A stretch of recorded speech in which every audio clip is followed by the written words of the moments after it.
C'était tout de même une grande surprise parce qu'il nous avait semblé qu'il allait mieux, même s'il est apparu très fatigué, évidemment, pour les fêtes de Pâques. Bien sûr, ça nous rend triste, car nous étions très attachés à notre pape. En même temps, nous savons qu'il savait ce qu'il attendait, il savait ce qu'est la vie et la mort. Et lui-même s'apprêtait aussi à l'achèvement de sa vie. Et il l'avait dit à plusieurs reprises. Donc nous avons eu de la tristesse, une surprise, en même temps une confiance.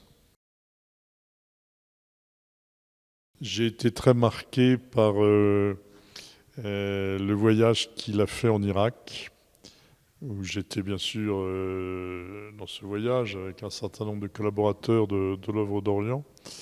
Et il a eu des paroles très, très fortes pour toucher le cœur des Irakiens.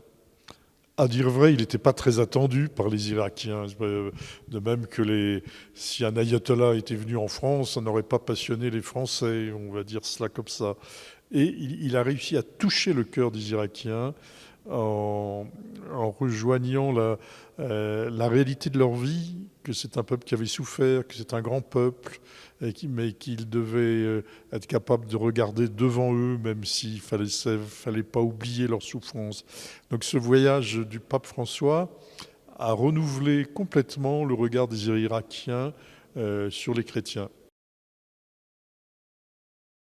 Tous les ans, je le rencontrais avec les agences de ce qu'on appelle la ROACO, c'est-à-dire les agences qui travaillent à soutenir les chrétiens d'Orient à Rome. Et il nous disait toujours sa profonde tristesse, son émotion de voir tous les drames qui se passent en Orient.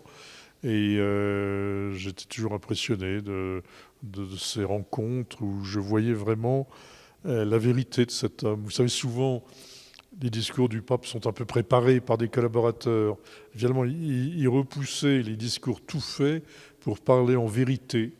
Vraiment, pour parler avec humilité et force, il accomplissait son ministère.